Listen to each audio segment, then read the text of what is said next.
Gym वाला रहुआ देखल रही सब हम देखले बानी। हम काहे हम तो पैदा कैले बानी तब से हम देखत रही। हमरा से ते पूछत रे बुढ़ियो धरी में लगकर फोकस करें रवि शास्त्री के साथ। नमस्कार प्रणाम, मैं रवि शास्त्री और आज हमारे साथ बहुत ही चर्चित चेहरा जो कि आरती न्यूज के माध्यम से बहुत ही फेमस मनीष जी हमारे साथ बैठे हुए हैं और हमारे साथ बैठे हुए हैं आशीष राज श्रीवास्तव जी, बहुत ही अच्छे गायक, एक्टर और म्यूजिक डायरेक्टर। आज हमारे भोजपुरी स्टार चैनल पर इन लोगों का, तमाम लोगों का हार्दिक अभिनंदन और स्वागत है।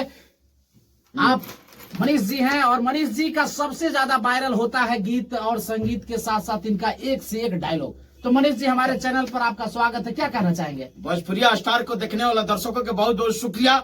और रवि शास्त्री हमारे से पुराने ये इंटरव्यू लेते थे और लेते रहेंगे। और आशीष जी हैं म्यूजिक डायरेक्टर, संस्कृति रिकॉर्डिंग स्टूडियो पटना हाईवे पर है। अच्छा, सबसे पहले हम जाने के चाहब इनकरा से, सबसे पहले जाने के चाहब कि जब इंटरव्यू लेवे जालन खेसारी जी के पिताजी के, तो उनकरा के तरह तरह के गाली सुनने के मिलेला। वो आखिर वो गाड़ी में कितना प्यार छिपल बा? बहुत गाली एक ऐसा चीज है ना, बड़ बुजुर्ग लोग देते हैं गाली तो ये आशीर्वाद यहाँ तक ढुकता है यार। पहिलका आशीर्वाद कौन तरह के गाली रहे, वो गाली दे के तनका समझाई कौन गाली हमारा से न दियो भाई, हम सबसे छोटे वाली सबसे छोटे उनकरा के गाली नहीं देवे के, वो कौन गाली से आशीर्वाद रहा कि मिले, वो गाली के बखला हम अपने शब्द से ना कहब, जानता भी जाना था। ये हंसी मजाक इंटरटेनमेंट है, कोई दिल पे नहीं लेगा। वे हमारे बड़ है, बुजुर्ग हैं, चाचा जी हैं, तो बहुत अच्छा। ये बात एगो वायरल खूब चला था जिम वाला रील वाला, जेकरा पे शिवानी जी गाना भी गईले बानी। तरह एगो न्यूज रिपोर्टर के हैसियत से का कहे के चाहतनी एकरा पे भाई? ये गाना है, कोई दिल पे न ले, ये जिम हर कोई करता है। आप कैले बानी जिम? बिल्कुल हम करते हैं। हम तो केहू के साथे कर दी, केहू तैयार होके तो भाई फोन करी हमारा भी, हम तो टिप्स मारब एकदम गजब गजब। और कुछ कहे के चाहत नहीं हमारे दर्शक के? नया साल आवे वाला बा। अरे नया साल के ढेर सारा बधाई। 2025 में धमाल हुई। बहुत ज्यादा इनका समय न ले, काहे कि बहुत व्यस्त आदमी बाड़ा, लेकिन भोजपुरी स्टार चैनल पे ई भेंट भइलन, मुलाकात भइल, हमरा अच्छा लगल। काहे कि हमार भाई जैसन बाड़न और एक से बढ़ के एक इनकर न्यूज वायरल होखेला। कोई हिट डायलॉग एगो बोल दी। कैमरा में लगता फोकस करें रवि शास्त्री के साथ। वाह, तो एकरा में आप श्रीवास्तव जी का कहब? क्या कहे, बस हम आप सबके छोटा भाई बानी, आप सबके प्यार हमार जीवन बा। और भैया दोनों भैया लोग का आशीर्वाद काफी ज्यादा मिलेला। तो गीत के साथ साथ म्यूजिक भी करत रहिले अपन स्टूडियो पर संस्कृति रिकॉर्ड्स।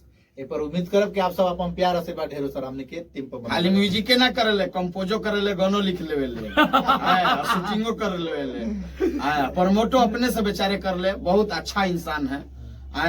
यही तो युवा है कलाकार कि अपने आप पर फोकस करते हैं दूसरे के साथ साथ।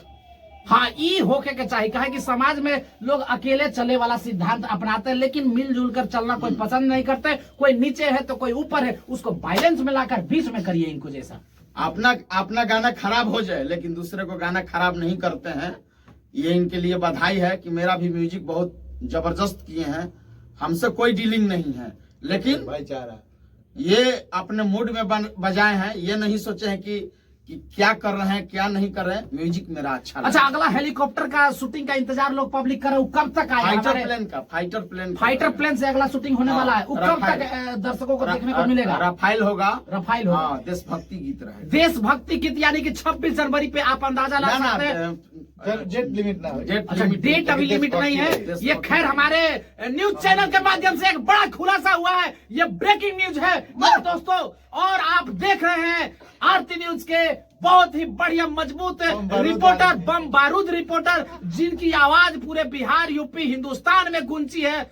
और ये भोजपुरिया अभी भौजी के इंटरव्यू लिए थे, उसमें भी हम 2-3 को शब्द देखे थे जो काफी लाजवाब था। गोरखपुरिया भौजी के बारे में क्या कहना चाहिए? अरे गोरखपुरिया भौजी एक अच्छा यूट्यूबर है, ब्लॉगर है, अपना नाम पहचान एकदम फेमस की है। अच्छा रिस्पॉन्स है। मैंने वो नाम पहचान पाने के लिए इतना बोलती है या बस उनका अच्छा काम है? नहीं, देखिए कहने का मतलब जो दिखता है वही बिकता है। मैंने इसीलिए वो दिखाते रहती है, इनका यही कहना है। बिल्कुल नहीं, अपने जनता में दिखाएगी तो कैसे लोकप्रियता मिलेगा यार। बात बिल्कुल सही है। चलिए, बहुत बहुत धन्यवाद। अब आप जा सकते हैं अपने गाने के प्रचार में। बहुत बहुत थैंक यू। जय हिंद जय भारत।